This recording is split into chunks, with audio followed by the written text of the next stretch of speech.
কোরআনের এই আয়াতটির প্রতি অবশ্যই আমাদের লক্ষ্য রাখা উচিত। যারা আমরা গুনাহের কাজে সময় ব্যয় করতেছি, ব্যস্ত সময় পার করতেছি, যারা অনেকে চিন্তা করতেছি আমি এত গুনাহ করছি, আল্লাহ পাক রব্বুল আলামিন আমাকে কি ক্ষমা করবেন? না বন্ধু, আপনি খেয়াল করবেন। আল্লাহ রব্বুল আলামিন বলেন, তুমি আমার কাছ থেকে দূরে চলে যাও, তুমি আমাকে ছেড়ে দাও। তুমি ভেবেছো আমি রেগে আছি তোমার উপর। না, আমি আল্লাহ। আমি কথায় কথায় রাগ করি না। আমি তোমার সাথেই থাকি সবসময়, কারণ আমি জানি তুমি ফিরে আসবে। তুমি বারবার, বারবার, হাজারবার, লক্ষবার পথভ্রষ্ট হবে, কিন্তু আমি তোমাকে লক্ষবার সুযোগ দিব আমার কাছে ফিরে আসার। তোমার সমস্ত জীবনটাই তো সুযোগ। আমি অপেক্ষা করে আছি তোমার জন্য, আমার কাছে ফেরার। তুমি লক্ষবার ভুল করে মাফ চাইবা, আর আমি লক্ষবার তোমাকে ক্ষমা করব। আমি আল্লাহ, আমি তোমার সৃষ্টিকর্তা।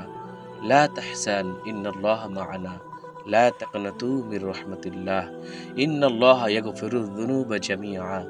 তো বন্ধু, হতাশাগ্রস্ত না হয়ে আমাকে আল্লাহ ক্ষমা করবেন কিনা এই চিন্তা না করে অবশ্যই আমি মনে আশা রাখবো, আমি যতই গুনাহ করি না কেন আল্লাহ পাক রব্বুল আলামিন আমাকে ক্ষমা করে দিবেন। ফাফিরু ইলাল্লাহ, আল্লাহ তাআলার দিকে ফিরে আসো। ইনশাআল্লাহ জীবন পরিবর্তন হয়ে যাবে। এমন পরিবর্তন হবে যেটা তুমি কখনো আশাই করনি। আল্লাহ রব্বুল আলামিন আমাদেরকে তার ইবাদত করার তৌফিক দান করুন। আমিন।